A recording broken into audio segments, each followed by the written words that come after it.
할렐루야. 오늘도 각자의 자리에서 주님의 능력을 사모하며 말씀을 사모하며 또 기도하는 시간을 사모하면서 예배에 참여하시는 모든 성도님들을 주님의 이름으로 축복합니다. 오늘도 기대하시는 것보다 더 큰 하나님의 은혜 부어주심이 우리 성도님들 가운데 임하시기를 바랍니다. 신방을 새해를 맞이해서 문고리 신방, 문앞 신방을 지금 교구에서 하고 있습니다. 오늘도 제가 몇 통화 전화를 받았습니다. 달력을 전해드리고 또 주의 자그마한 사랑들을 우리가 지금 나누고 있는데 우리 성도님들 그런 말씀 참 많이 하세요. 또 연세 많으신 우리 권사님들, 노 권사님들도 그런 말씀 많이 하시는데 교회 너무너무 보고 싶어요, 그렇게 말씀하시는 분들이 있어서 제가 마음이 얼마나 아픈지 모르겠어요. 속히 이 땅 하나님 고쳐주셔서 모일 수 있는 날이 속히 올 수 있도록 함께 기도해 주시기를 부탁을 드립니다. 자, 이제 오늘 우리에게 주시는 하나님의 말씀 우리 함께 보도록 하겠습니다. 오늘 우리에게 주시는 하나님의 말씀 로마서 5장 8절로 11절에 있는 말씀입니다. 제가 받들어 읽겠습니다. 우리가 아직 죄인 되었을 때에 그리스도께서 우리를 위하여 죽으심으로 하나님께서 우리에 대한 자기의 사랑을 확증하셨느니라.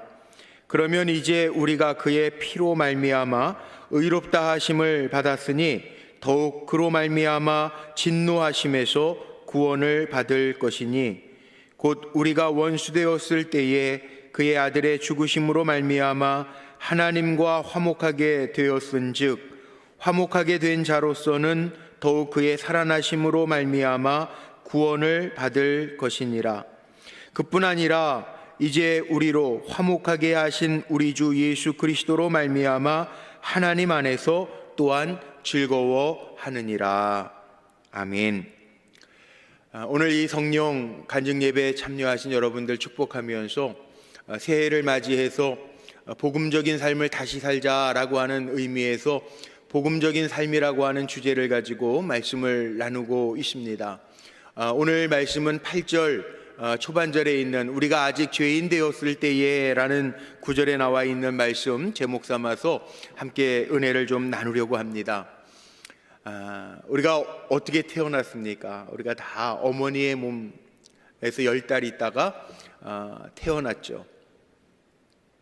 예전에는 산모들이 아기를 낳으면서 생명을 잃는 경우들도 많이 있었다고 합니다. 그런데 지금은 의술이 많이 발달해서 난산이라고 하는 것이 많이 줄어들었죠. 제왕절개 수술이라고 하는 것도 있고 또 많은 의학적인 발전 때문에 산모나 아기나 태어나면서 목숨을 잃는 경우는 그리 흔하지는 않습니다. 오히려 의술이 많이 발달해서 태중에 있는 아이의 상태까지도 요즘은 알 수 있는 시대가 되었습니다. 성도들 가운데에도 간혹 가다가 태중의 아이가 문제가 좀 있어서 기도 부탁하는 가정들도 종종 있습니다. 그런데 오늘 제가 자연적인 출생에 대해서 이야기하려고 하는 것이 아니고 영적인 탄생, 우리가 하나님의 자녀가 되었는데 영적인 탄생에 대해서 한번 좀 생각해 보려고 합니다. 영적인 탄생 그러면 머릿속에 먼저 떠오르는 것이 흔히 나는 모태신앙인데요, 나는 비모태신앙인데요, 뭐 이렇게 이야기할 수도 있고, 또 우리 전도폭발 훈련할 때 신앙간증문 쓸 때 고백하는 것처럼 나는 디모데 형, 조상 대대로 하나님을 섬겨오는 디모데 형인 분들도 있고요. 또 살아가다가 회심해서 주님을 만나서 회심한 바울형의 신앙인들도 있습니다. 그런데 우리가 영적으로 탄생했다라고 표현을 할 때 우리의 영적인 상태를 진단해 보면 성경은, 사도 바울은 이렇게 이야기합니다. 로마서 8장 15절 말씀해 보니까 너희는 다시 무소하는 종의 영을 받지 아니하고 양자의 영을 받았으므로 우리가 아빠 아버지라고 부르짖느니라. 우리는 이제 더 이상 종이 아니라는 거예요. 우리는 양자의 영을 받아 하나님께 입양되어서 하나님을 아빠, 아버지라고 부를 수 있는 하나님의 자녀가 되었다라고 하는 말씀을 분명히 하고 있습니다. 우리가 영적으로 어떻게 태어났습니까? 물어보면요, 우리는 이렇게 말하는 게 맞을 것 같아요. 나는 하나님의 자녀로 입양되었습니다 라고 하는 표현이 맞다는 거죠. 입양이라고 하는 단어 뜻이 뭐예요? 원래는 그 가족이 아니었는데 이제 그 가족으로 들어가게 되어서 정식으로 가족이 되었다라고 하는, 이 입양이라고 하는 말 속에는요, 원래는 그 가족이 아니었는데 이제는 그 가족이 되었다라고 하는 말을 담고 있어요. 원래는 하나님과 관계가 없는 사람이었는데 이제는 하나님을 아빠, 아버지라고 부를 수 있는 특권이 우리에게 있다라고 하는 말씀이 담겨져 있죠. 근데 가만히 생각해 보니까 그래요. 우리가 하나님의 뜻대로 살고 있는가? 내가 정말 하나님의 뜻대로 난 살았는데 뭘 입양이야? 이렇게 말할 수 있는 분들이 있을지 몰라요. 근데 우리가 흔히 가장 잘 아는 말씀 있죠. 데살로니가전서 5장 16절 이하의 말씀에 보면요, 하나님의 뜻이 분명히 나오거든요. 항상 기뻐하라, 쉬지 말고 기도하라, 범사에 감사하라, 이것이 그리스도 예수 안에서 너희를 향하신 하나님의 뜻이니라 분명하게 말씀하고 있는데도 불구하고 우리의 삶은요, 정말 그 하나님의 뜻과는 전혀 상관없는 삶을 살아갈 때가 얼마나 많은지 몰라요. 항상 기뻐하라고 그랬는데 어떻게 보면 항상 우중충충하게 얼굴에 그늘 낀 모습으로 살아가기도 하고, 쉬지 말고 기도하라고 그랬는데 틈만 나면 딴짓할 때도 있고요. 하나님 앞에 범사의 모든 일에 감사하라고 그랬는데 우리는 살아가면서 얼마나 많이 불평하고 원망하면서 사는지 몰라요. 하나님의 뜻하고는 너무 거리가 있는 삶을 살아갈 때가 많다는 거죠. 지금도 마찬가지예요. 한번 생각해 봐요. 내가 정말 뭐에 이끌리고 살아가고 있는가? 자신 있습니까? 내가 하나님의 뜻대로 살고 있다라고 자신 있게 고백할 수 있습니까? 내가 하나님 기뻐하시는 삶을 살고 있습니다, 이렇게 고백할 수 있습니까? 이거 너무나도 중요한 문제인데요, 우리는 종종 오해하고 착각할 때가 얼마나 많은지 몰라요. 신앙생활하면서 종종 나는 교회에 다니니까 난 하나님의 자녀야, 나는 직분, 이번 주일에는 또 우리 임원 임명 주일이기도 하거든요.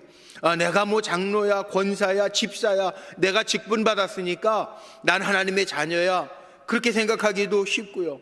또 어떤 분들은 나는 헌신하면서 살잖아, 내가 주의 일하면서 살잖아, 그러니까 당연히 난 하나님의 자녀야, 그렇게 생각하면서 살아요.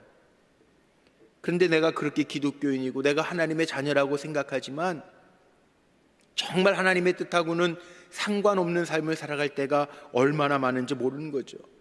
하나님의 관점에서 보면요, 하나님의 관점에서 우리를 보시면 하나님이 원하시는 삶하고 거리가 있다면 그건 하나님과 관계없는 삶일 수도 있어요. 예수님 말씀하셨거든요. 주여 주여 하는 자마다 다 천국에 갈 것이 아니요 아버지의 뜻대로 사는 자라야 할 것이니라. 그렇습니다.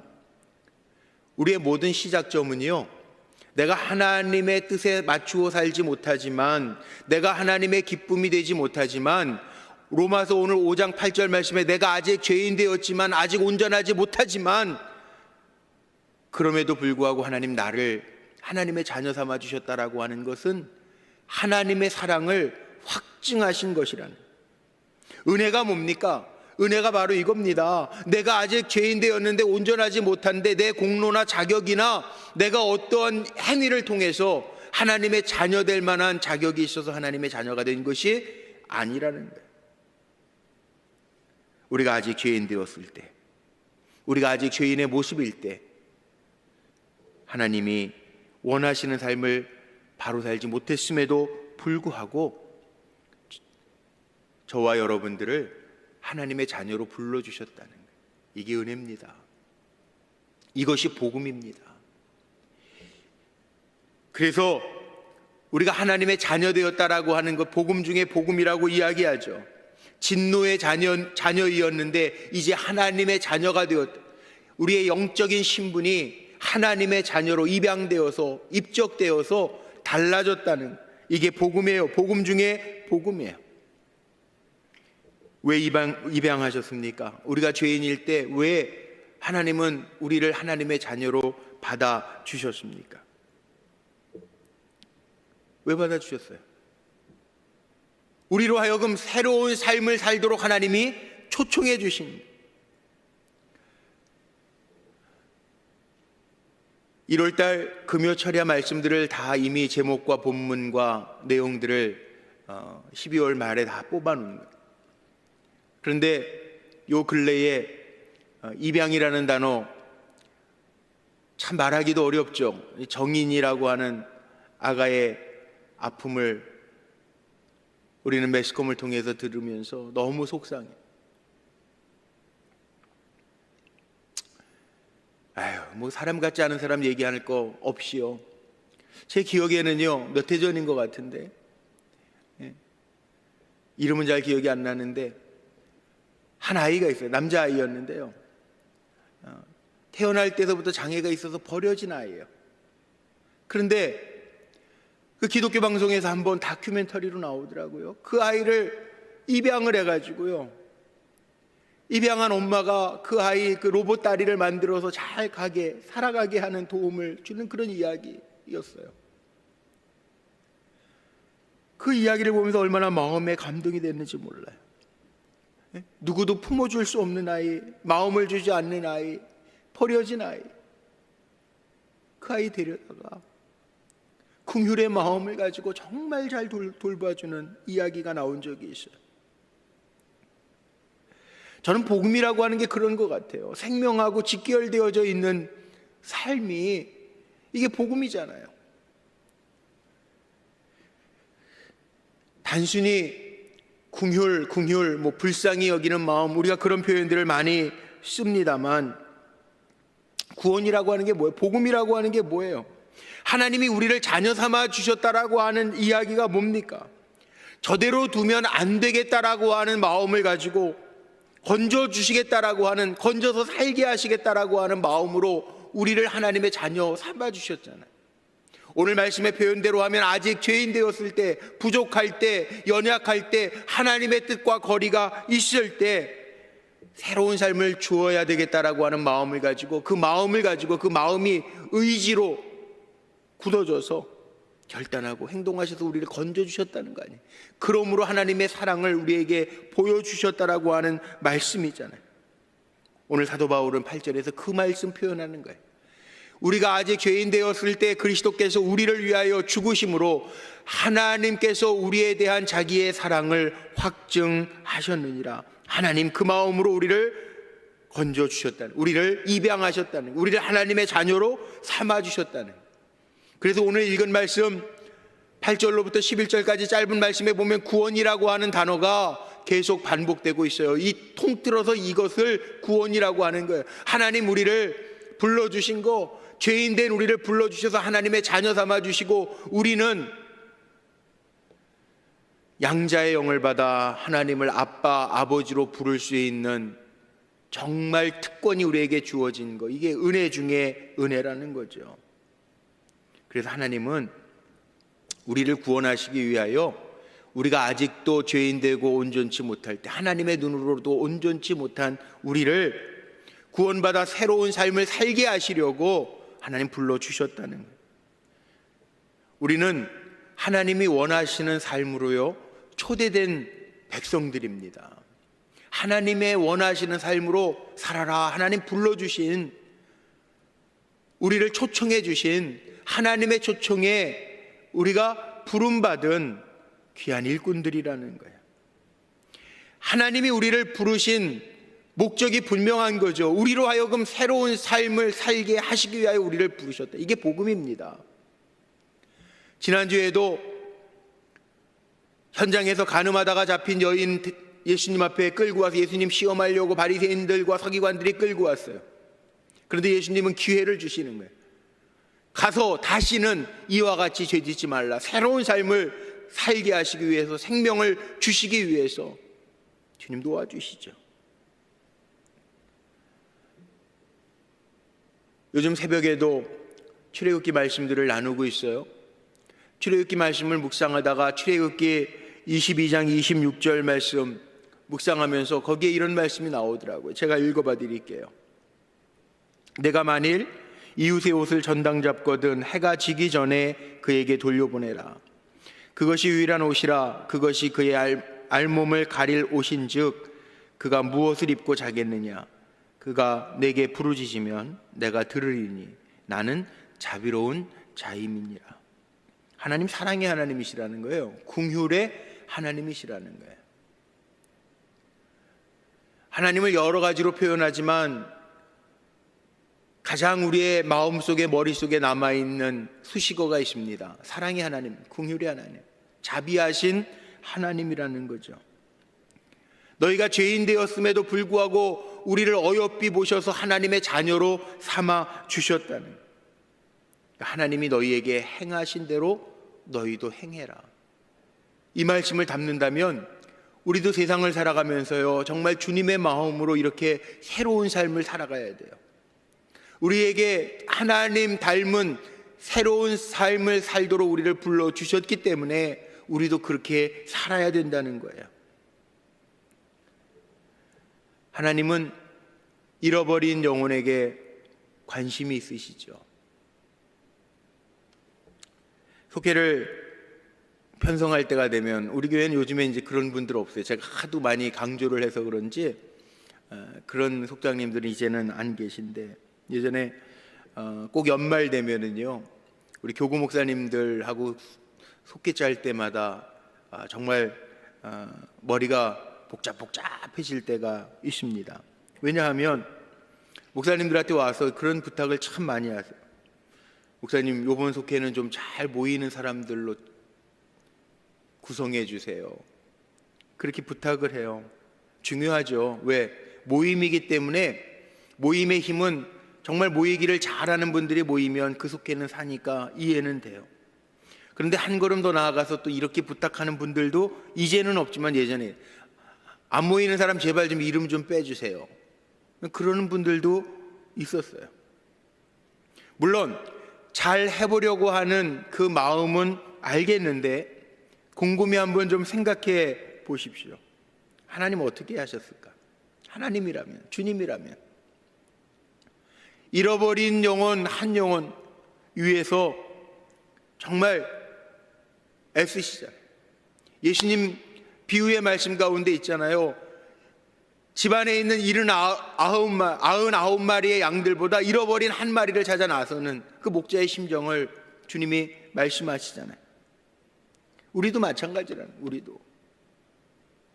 우리의 신앙이 깊어질수록 복음적인 삶을 살아간다. 복음적인 삶을 살아간다라고 할 때 이 복음적인 것은 우리의 신앙이 깊어지면 깊어질수록 더 주님을 닮아가는 삶을 살아가는 것을 우리는 복음적인 삶이라고 이야기합니다. 복음이 뭡니까? 우리 감리교회 저 영국의 웨슬리 전공하신 김동환 목사님이라는 분, 우리 분당 지방 목사님 세미나도 한번 하신 적이 있는데, 그 목사님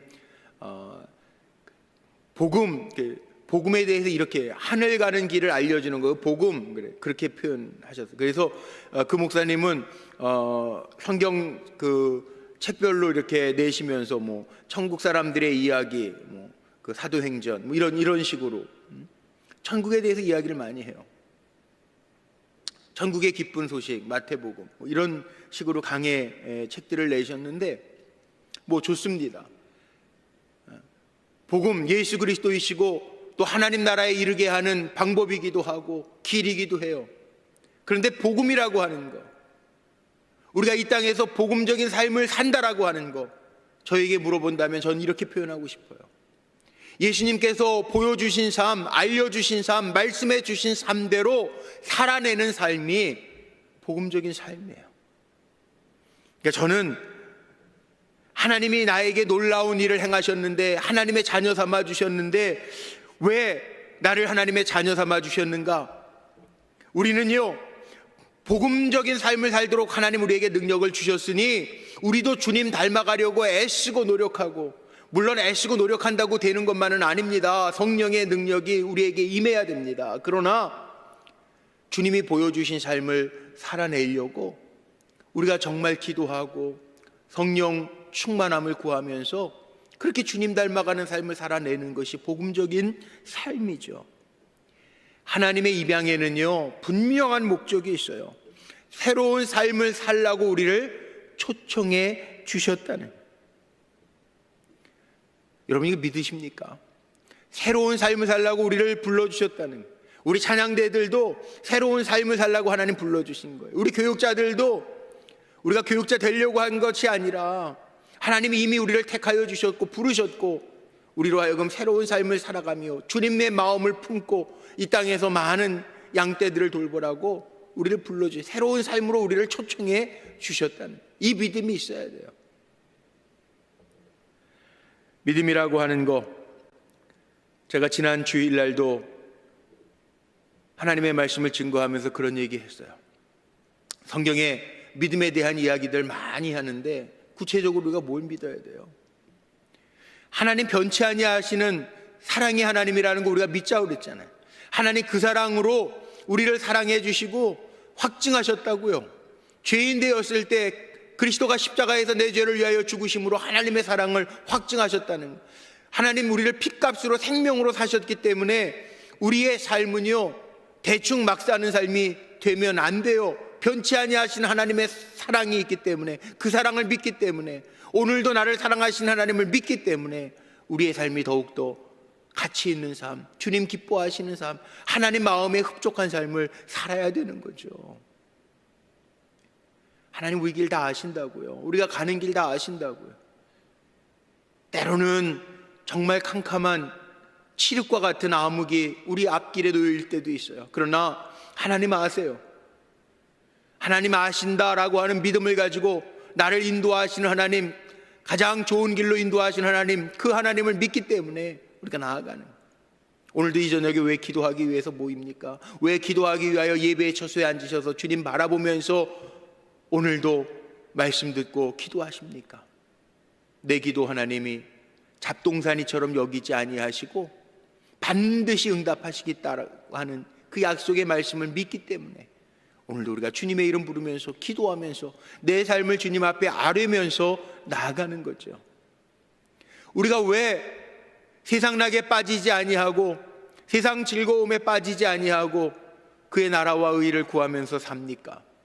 그의 나라와 의를 구할 때 뭐 우리 인생이 얼마나 살겠어요? 요즘 100세 시대라고 100세 다 사는 것도 아니잖아요. 우리의 주어진 인생 속에서 그의 나라와 의를 구하면서 살 때 하나님 우리의 영혼을 소송케 하시겠다고 약속하셨기 때문에 그 약속 붙들고 우리가 오늘도 달려온 거 아닙니까? 그렇습니다. 이 믿음 가지고 나아가는 거예요. 이 믿음이 있어야 역사들이 나타난다는 거예요. 마가복음 가장 마지막 부분에 보면요, 마가복음 16장이 마지막이죠. 마지막 부분에 보면 17절 18절에 이런 말씀이 있습니다. 참 제가 좋아하는 말씀인데, 믿는 자들에게는 이런 표적이 따르리니 곧 그들이 내 이름으로 귀신을 쫓아내며 새 방언을 말하며 뱀을 집어올리며 무슨 독을 마실지라도 해를 받지 아니하며 병든 사람에게 손을 얹은즉 나으리라 하시더라. 누구에게요? 믿는 자들에게는. 믿는 자들에게는. 믿는 자들에게는 이런 표적이 따른대요. 이런 표적이. 그런데 우리는, 저도 이 말씀 너무나도 좋아하는 말씀. 예, 믿는 자들에게는 표적이 따른다. 뱀을 집어 올리고 독을 마셔도 해를 입지 않냐. 얼마나 좋아요. 그런데 단서가 있습니다. 단서가. 눈치 빠르신 분들은 채셨을 텐데, 아까 제가 읽으면서요 힘주어서 얘기했던 부분이 있죠. 믿는 자들에게는 이런 표적이 따르리니 그들이 내 이름으로 주님의 이름으로. 우리는요 뒤에 거에 관심이 많아. 뭐 뱀을 집어도 독을 마셔도 해를 입지, 아니 그런 표적에만 관심이 많은데요, 정말 중요한 거는요 내 이름으로요. 내 이름으로. 가장 중요한 말씀, 내 이름으로, 주님의 이름으로.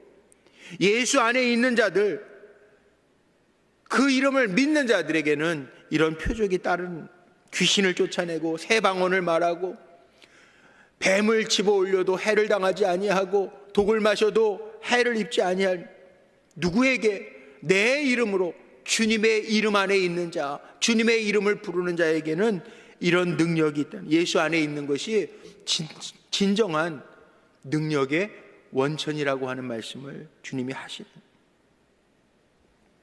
예수 안에 있는 설명하는 거죠. 예수 안에 있으면 귀신을 쫓아내는, 악한 영을 쫓아낸다는, 예수 안에 있으면 새 방언, 하나님 가르쳐 주시는 말씀을 깨닫고 하면서 산다는, 새 능력을 받는데, 새 능력은 하나님의 능력이죠.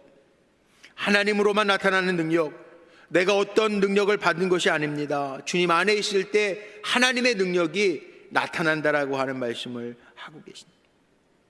우리를 왜 입양하셔서 하나님의 자녀 삼아 주셨느냐? 우리를 주님의 이름 안에 있게 하시기 위하여 우리를 불러주셨다. 아직 죄인 되었을 때, 하나님의 뜻과는 먼 삶을 살 때에도 하나님이 먼저 우리를 불러주신 이유는 분명하다는 거, 예수 이름 아래 두게 하시려고 우리를 불러주셨다. 이게 복음입니다.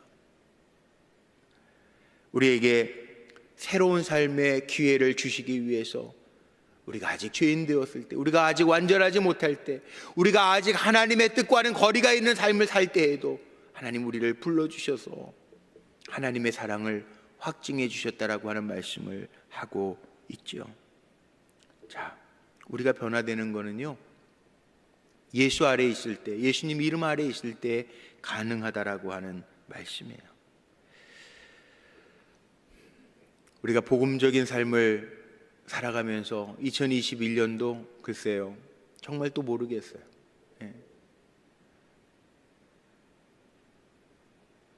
오늘 서두에 얘기한 것처럼 새해가 됐는데도 여전히 교회에 못 나오셔서 우편으로 달력들을 보내드렸고요. 이제 아마 도착할 겁니다. 그리고 어르신들은 우리 교구 목사님들과 교구장님들과 지역장님들이 정말 뛰어다니시면서 전달해드리고 왔어요. 우리 어르신 성도님들, 권사님들이 정말 눈물로 호소하시고 기도하고 있다고 그러고, 교회가 너무너무 가고 싶고 보고 싶어요. 우리 교육자들도 다 같은 마음에 우리 성도님들 한 분 한 분 보고 싶어요. 지난번에 우리 교육자 회의할 때 우리 목사님들이 그러더라고요.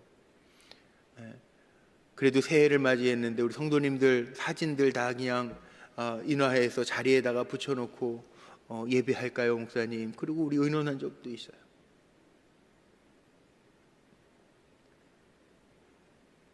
다 보고 싶어요.